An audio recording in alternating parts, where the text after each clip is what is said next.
I'm Stuart Yasgur, and this is Economic Architecture, the podcast. There are times when you get to speak with people who are blazing their own path. That's what we get to do in this week's episode. Instead of just having a job, Shalini Vajjhala, who's the executive director of the Pre-Collective, is creating a new career path. It's really hard to build stuff, and we have terrible implementation, and we tend to point fingers at the public sector. And that's often not the case.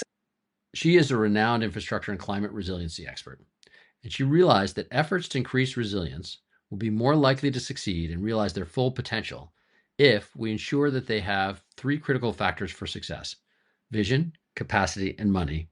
The issue is that focusing on pre-development is nobody's job, and that's everybody's problem, because it means that our resiliency efforts are less likely to be successful. Or I should say, it was nobody's job. It was nobody's job before Shalini created the Pre-Collective to play this critical role. As a trained architect, Shalini walks us through the many misconceptions in infrastructure, from the operations, maintenance, and funding of how we pay for buildings, and walks me through potential ways to incorporate money and questions of affordability into the design phase of projects.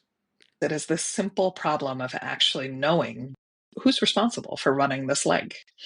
And sometimes that takes hand-holding someone with their baton and carrying it from, for example, transportation over to the water department. One of the things that she's doing that is interesting is that she has looked at a bunch of resilience projects and said, what are some of the critical factors that contributed to their success or lack of success, if that was the case? And she has this really interesting diagnosis where she thinks that there are these kind of three parts of it. First, vision. This is a really important point, which is all too often we recognize that we need massive change to address this problem, but then we set out to do something very modest. And we need the ability to pursue audacious goals. Second, we need the capabilities of actually carrying that through. And that means having people with the right abilities in the right places. And then the third part of that is, of course, it also takes a massive amount of resources to accomplish these things. And so we're going to need those resources. And we need to think creatively about how do we do each of those different stages. Part of her insight was we can set up our resilience building efforts to be far more likely to succeed at the magnitude that we need them if we take the time before the efforts really start in this kind of pre-development stage to get these pieces in place. Hence the name of her organization, the Pre-Collective, right? This is a collective that's working on the pre-development stage of major resilience efforts. And it's not a job description. We've had to invent it inside Pre-Collective. It's increasingly important. Otherwise, we're going to get more versions of what we had and less of what we need. We talk about where the greatest opportunities to create impact are and how to mitigate the gap between what needs to be fixed and how to pay for the solution. We need a vision that rises to the magnitude of the problem, but also the capacity to carry those visions forward and the resources necessary to make that vision a reality. Shalini's work is helping us ensure that all of those elements are in place right from the outset. I think resilience is one of these things that is such a core underpinning need in society right now. And for me, it resembles things like early childhood education or preventative health care, where it's easier to recognize in its absence, like when we have failures of these things, than it is when we're doing it really well. And so I think that's where I find resilience to be one of the most exciting things to be working on. And I have for now going on 20 years of work in this space, because it really is about working into success as something that doesn't happen, right? You've prevented the bad outcome. You've put on your cape and headed off the disaster. So I think there's so much opportunity there, but a lot of our existing systems just aren't built for doing that kind of work. And so we have to create new structures. Yeah, I think that's absolutely true. It's also part of the challenge of this, right? Because when you're succeeding, people are not as aware of it. And so people don't as readily recognize what success looks like. And so part of it's helping people see things differently. Can you help, for folks who are kind of newer to this, can you help make it concrete? Like what's a specific kind of project where this would work?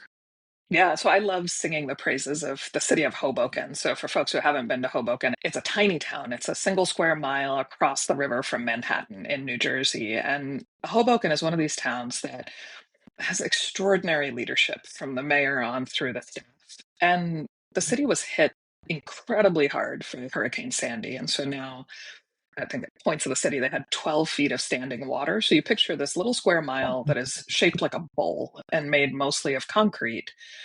And a major storm is devastating in that setup. And so we had the chance to work with the city very, very early in our work in our sister firm, Refocus, which led to Pre-Collective as a nonprofit. And what we were able to do is work with the city to say, okay, instead of looking in your wallet and seeing what you can afford, or looking at disaster relief federal funding programs and seeing what you're eligible for, like, pumps for flooding, how do we think about designing and financing for what you actually need? And they surfaced these things that were so cool. They said, we don't have green space. We're tiny and we need more green space. And we need better parking solutions. And so we came in and it was a little bit cheeky to say, okay, well, let's think about what resilience looks like, not just for the immediate floodwater. I said, well, what if you designed a parking garage like a bathtub and flooded it from the bottom up? So parking fees could help pay for your flood protection when it's dry out. So if your cars are floating down your street anyway, right, you've sort of lost the plot. Might as well have parking pay for flood protection. And that was the entry idea that shaped how we think about pre-development. It was this door opener to something bigger.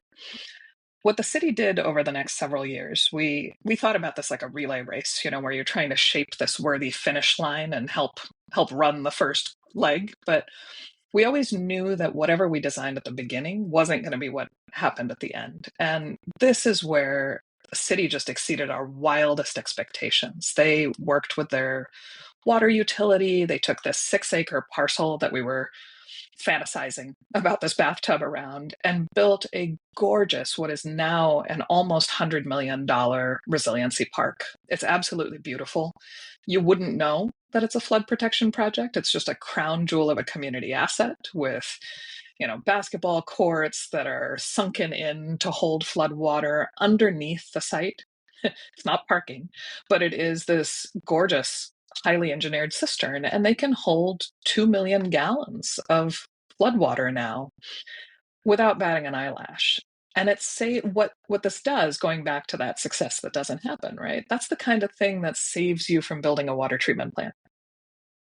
It allowed the city to separate its sewers. It has wider benefits. And I think this is where we see the opportunities in resilience, is to make that leap in imagination to the thing that actually creates multiple benefits, not just the Band-Aid, not just the pump that'll serve you well for 5 years, not for 50. Right. I think this is such a great example. And one is, I think it's great to sing the praises of Hoboken's remarkable Oh, yeah. place and underappreciated. I think that some folks are using the term, thinking of like a sponge, right? That Yeah, cities can be like a exactly. sponge. That, Mhm, and it's not just, it moves us away from thinking of just, okay, we need to keep floodwaters out. We need to create bigger barricades. It pushes that pressure somewhere else, mhm, but rather to start thinking of all the infrastructure that we have and how do we use this to create a protection, to create additional resilience in the face of that flooding, the additional mhm. rainwater, et cetera. But also it's serving all these other benefits when it's not being used for flood prevention, right? It's this incredible Yeah, green space. So Hoboken is definitely a pioneer. We see this obviously internationally as well in other mhm, cities, because we often think about it as a coastal issue, but also it happens in other yeah, cities, right? I was just in Detroit, which does have coast, but it's a very different kind of landscape. And yeah. flooding is a huge issue in people's Massive. homes. Yeah. The upper Midwest, all along the Mississippi, you get places that are pancakes. If it floods at one edge, it just water sheets across the entire region. And I think we haven't built our institutions to deal with that kind of stuff. We have built around kind of silos and single purpose infrastructure. Something is a transportation asset, or it is a park, or it is a water system. And that is just a failure of imagination. We can do so much better. We have to recognize where our institutional structures, but also the way our money flows, is getting in the way of it. So as you described this, a lot of our systems are not set up for this today. We Yeah. have to work on this in a new way. And you've had this kind of distinctive approach to it. Can you share a little bit with how you've been thinking about this? The two systems that we saw really just kind of falling short of opportunities were how we do design of big things like infrastructure and even service programs, operations, maintenance, and how we finance projects. how we pay for things. So it's both funding and financing. And if you think about this problem of like the storm hit, but the community wasn't flooded, this is something that we are historically terrible at valuing and paying for. It just becomes a public good.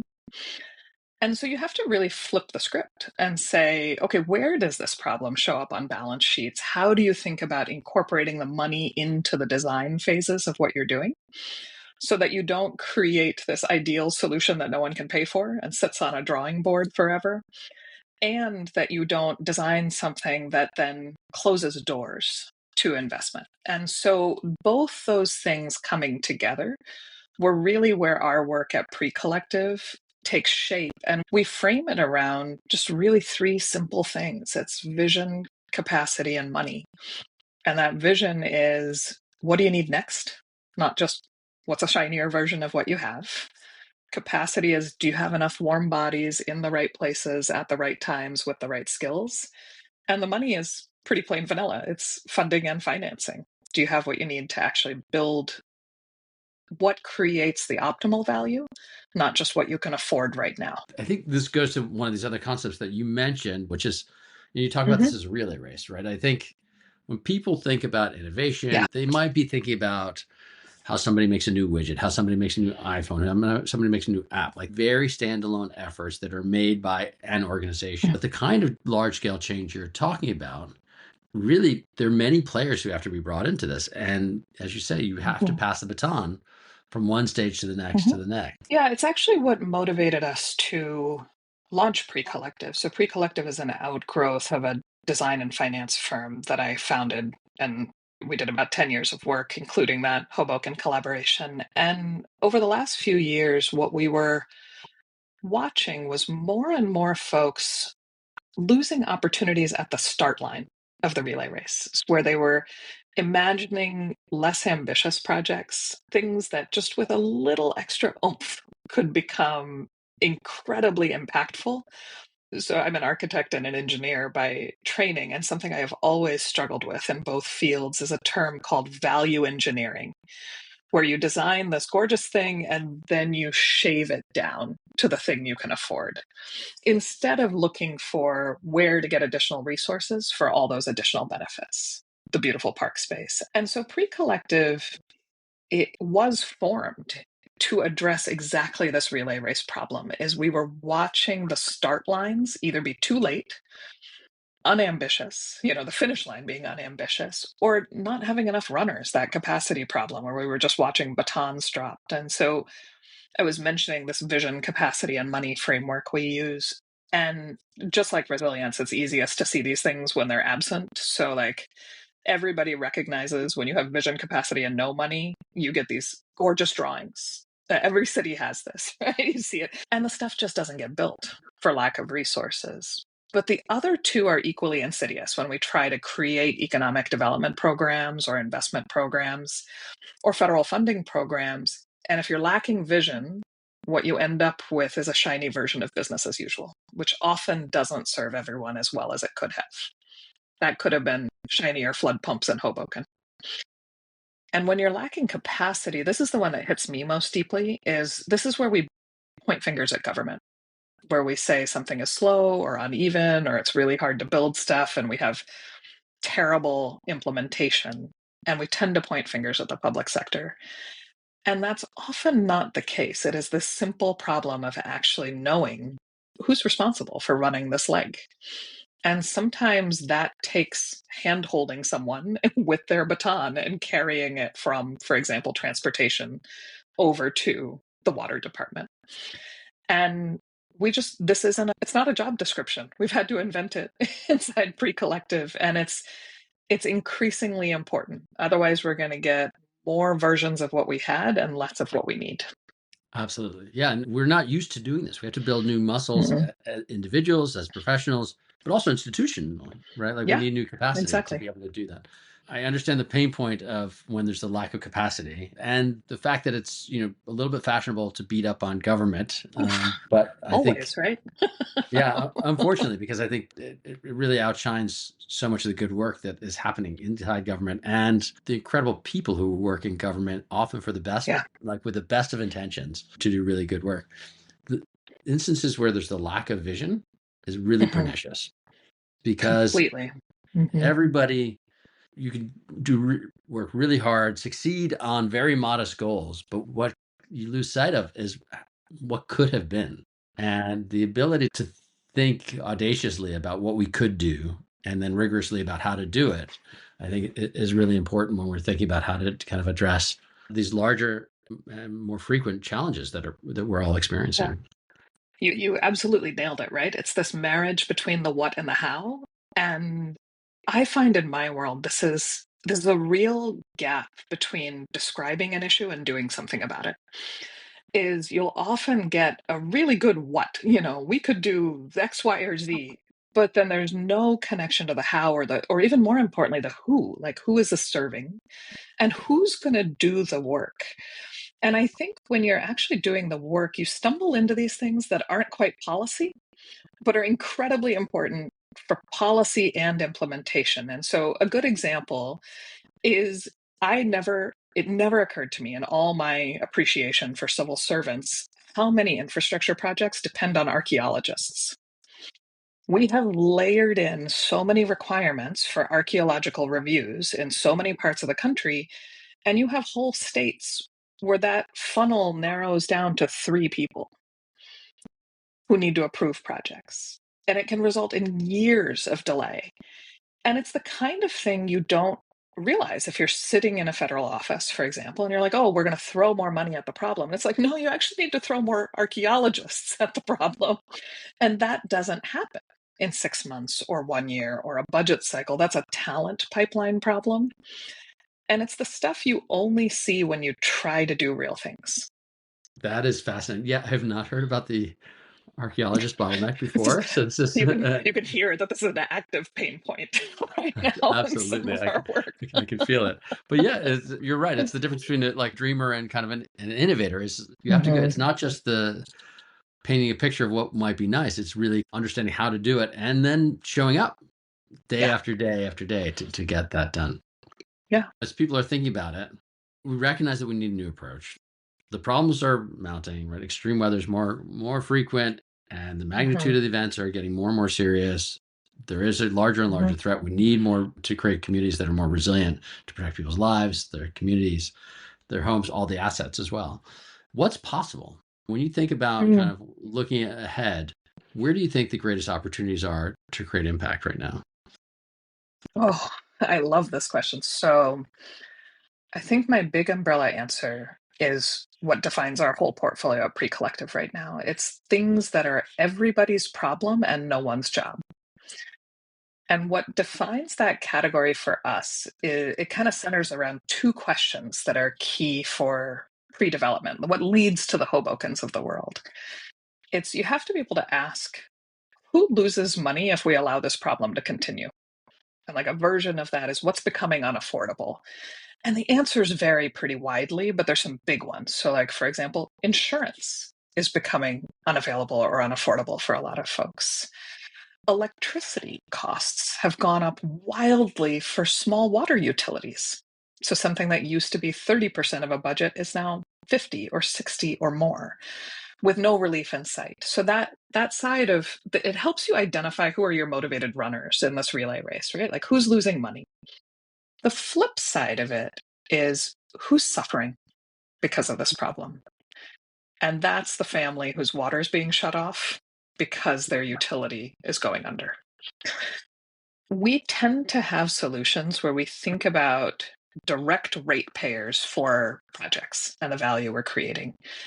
And this everyone's problem, no one's job framing kind of widens the aperture around solutions, which is how do we get folks to see their financial interest in something that is bigger than their own balance sheet, but anchored to their own balance sheet. So not just I have an allergic reaction to the folks who are pitting the thing that is important 50 years from now against the school lunch budget today.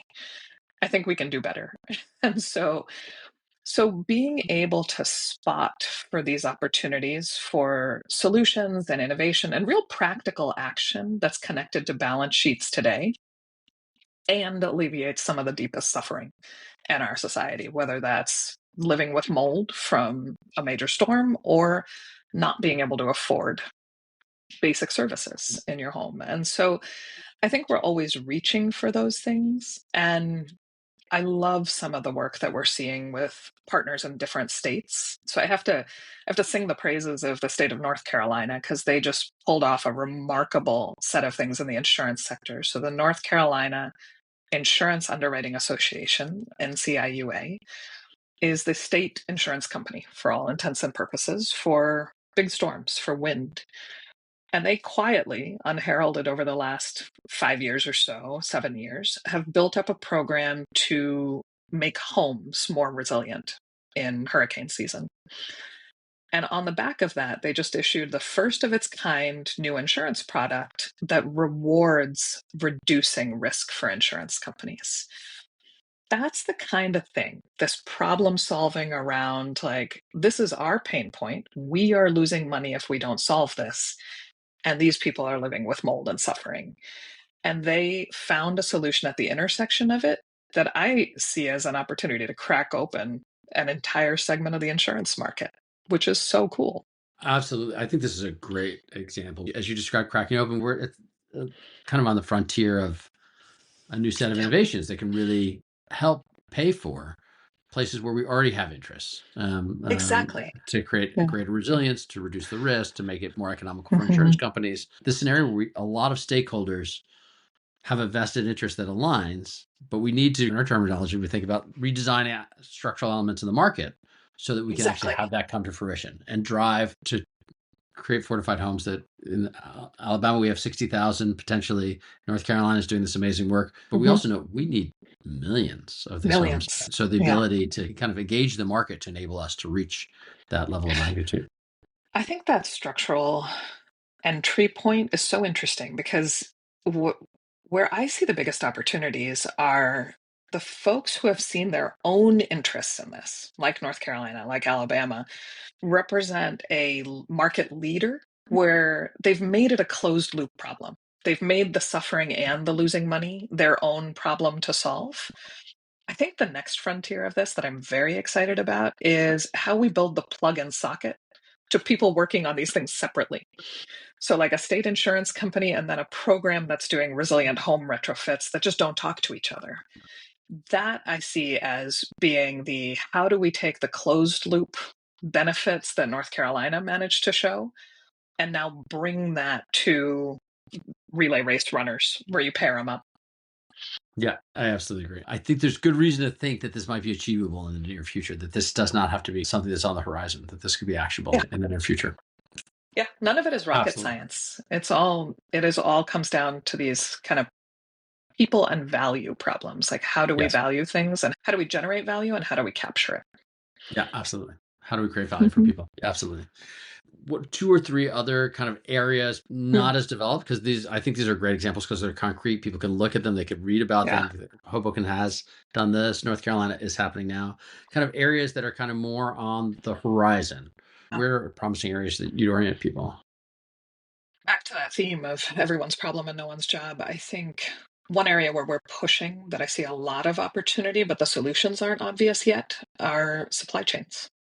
Anything that's creating physical supply chain disruption. So I want you to picture water on a railway or water on a roadway where it's happening more and more often and it's happening for longer.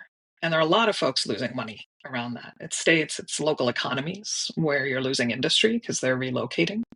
So I grew up in and around Western Pennsylvania, and just knowing that what that deep loss of industry means to families, like we need to be able to anticipate this and get ahead of it, and we can, right? So I'm excited about this because these are the new frontier of collective action problems where no single entity, there's no corporation in the world that can protect a whole supply chain, and there's no state that can do it.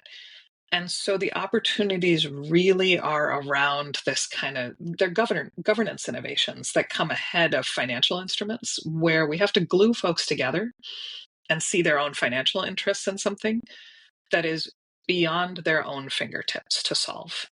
And I see the process of that as being tremendously important for solving a lot of problems that have kind of either been deemed as public problems when they are in fact not only public problems, or just flat out of reach. And so I think there's a lot here, and supply chain resilience is an entry point to solving a lot of those things. That's very interesting. I think you're right. I think one of the other things is people need to become aware that when they're doing their piece of it, whether you're in at the Mm-hmm. federal level, the state level, the local level of government, whether you're in the citizen sector or your private sector, you're doing your piece, but that it's also contributing to this larger kind of relay race. Kind of, Yeah. as people become more aware of that and get used to it, they'll start to recognize the critical role they play and their ability, frankly, to contribute to Yeah. creating change. One thing I like about the relay race is just as a thought experiment in our work is you have to know your finish line. You don't just run indefinitely, right? So I think that's something that's kind of it's disappeared from our public discourse of just keeping programs running is not the same thing as crossing a worthy finish line where you get to go enjoy the park in Hoboken. This is stuff that should serve us all well. We should be able to enjoy it, not just pay for it. And I think Right. that's what we're reaching for, right? So if we can have nature-based solutions that protect supply chains and give people things that have lots of benefits, hopefully your basement doesn't flood and you get a park to enjoy, wouldn't that be great? I think that's kind of a picture well painted. Would you be willing to share some thoughts about how do you see your work kind of evolving over the next 3 to 5 years? Well, 2025 has felt about a decade long, so 3 to 5 years, it's a bit of a wild time frame to think through. Where we see our work going is really shaping the field of pre-development. How do you get in early so that you create more of these opportunities and build programs, not just projects? I think Hoboken is a crown jewel example of a project, but some work we've been doing in a really unexpected space with the Montgomery County Green Bank. So this is a single county in Maryland.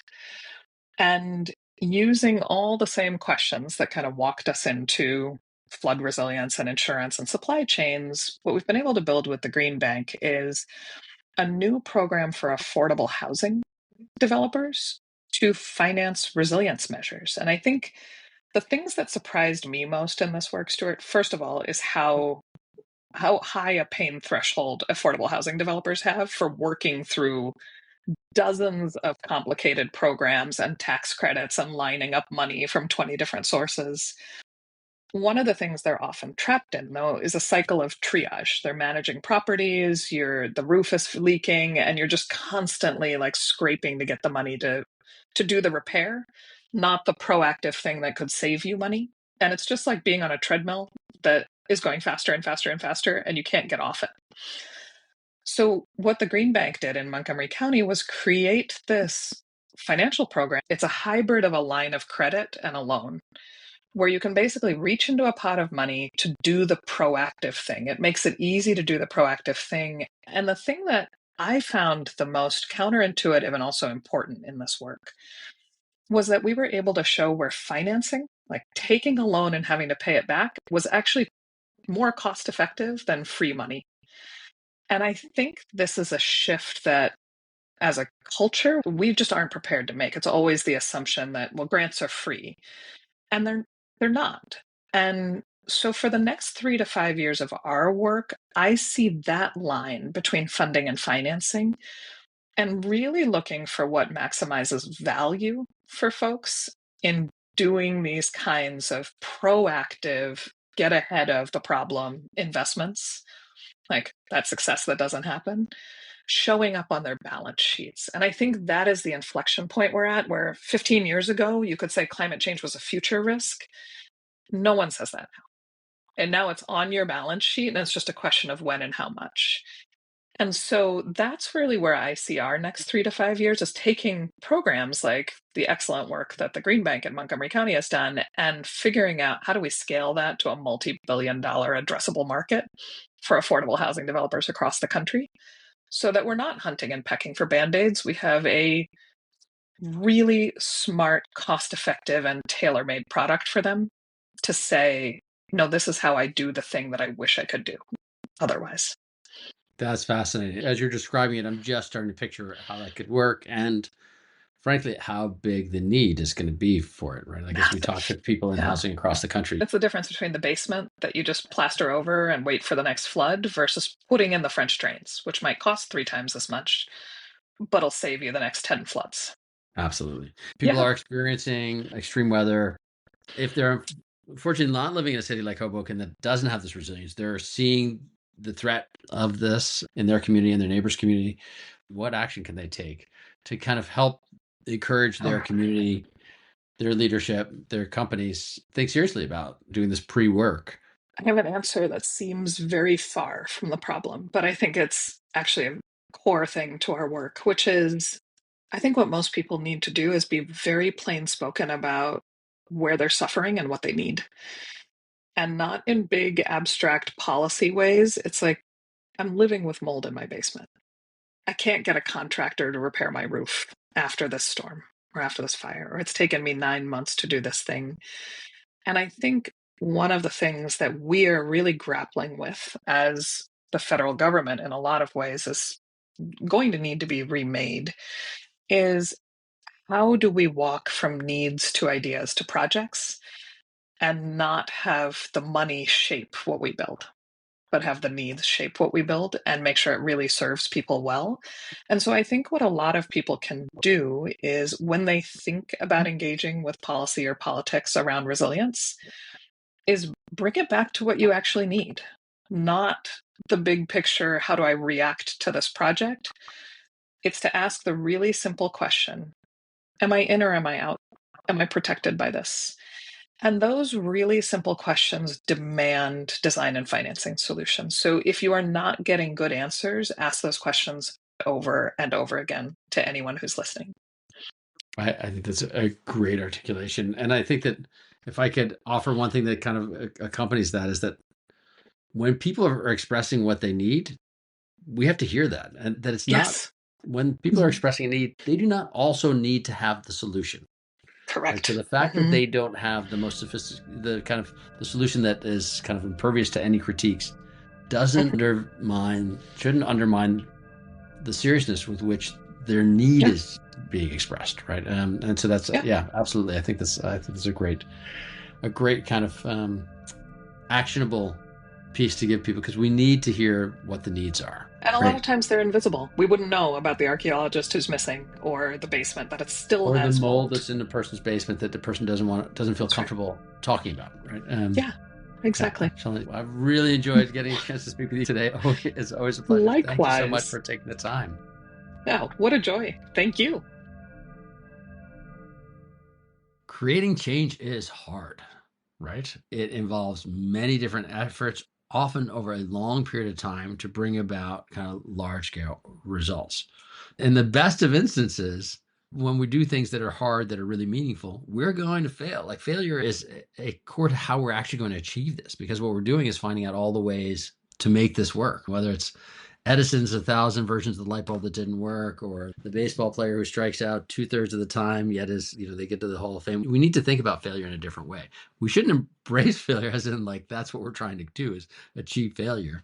What we need to do is kind of recognize that failure is an inherent part of success, right? Our success requires that we are that we're striving to do things that are beyond our capability, and so will inherently involve a failure. People create massive change in very short time scales when you look at the larger magnitude of these things. But in order to do that, they have to stand up and recognize that they have the ability to author that change. The other piece that you need to know is that actually things are getting much better. Contrary to headlines and maybe people's like social media feeds, on almost every indication that's important, people are doing better today than they ever have been before. There are some kind of important exceptions to this, but by and large, everybody around the world is doing better today than they were before. People are healthier, they're living longer, they're more secure, they're living in places that are safer, there's higher degrees of security, the food they're eating is higher quality, the air they're breathing is cleaner, the water they're drinking is cleaner. All of these things are, in fact, getting better, which is completely contrary to what most people walk around thinking about. We talked a little bit about this in the interview. I think it's important to recognize that we all have a concept of what innovations consist of. And we often think about like shiny new objects like an iPhone or a computer or something like that. And then how they're brought about. Like it's a person with this great epiphany. They run a team of really smart people. They introduce this product and launch it and bring it to market and they take ownership of it. There are some instances where that's the way it works. But that's kind of the exception, not the rule, especially when we're talking about these large scale societal level changes that we're bringing about. Often they involve government at different levels. So you might have federal actors, state actors, local actors. You might have citizen sector participants, and you might have for-profit, like private sector participants. And they all have different roles to play. And what that means is because it requires so many different players, there are very few people who are going to see that entire initiative through all the way through, from conception to development, to execution, to the final delivery, and then kind of ownership of its success. Shalini brought up the analogy of a relay race, and I think it's a really good one because the baton keeps getting passed. It's sometimes like the story of our own lives. It's something that really only comes together in a narrative form when we look at it in the past, like retrospectively. But once you start to do that across many of these different projects, you can start to see the logic of how these things progress and how the relay race really works. You can also start to, like a good coach, recognize what's needed for a really good relay team to be effective, right? First, you need to make sure you have all the right runners in all the right places. They have to be positioned to accept the baton, carry it through their leg of the race, and then pass it on when that's appropriate. And it works even better if you start to get people who recognize that they're in this larger relay. Right. And because this is not all that common for people to have this awareness, it's something new that she's helping to really kind of to the fore. But it's something that's really common in structural innovations. So there are instances where structural innovation is just authored and designed and executed and run by an individual or a team of individuals. But quite frequently, it really requires many different kind of touch points across many different people, many different organizations, many different types of organizations. And so we need to learn and understand how that's done. And there's a critical role for the innovator. It's usually the innovator. And their role is not just to conceive of the idea, but their role is to drive that innovation forward at each day across each of those legs of the relay race. And that means that something requires them sometimes to speak many different languages. So they might have to speak to the federal level policy making, to the securing of funds at the legislature, state level, all the way to being able to speak to the private sector folks as well as community members and et cetera. What you have to do is continue to drive it through each of those steps. And as you drive it through each of those steps, it transforms and takes shape. And recognizing that we're in a relay race, the different roles that there are to play in that, and then also the role of this kind of coach/innovator to make sure that the innovation has a life that goes all the way through that race. I'm Stuart Yasgur. This is Economic Architecture, the podcast. Stay tuned for future episodes of the Economic Architecture podcast.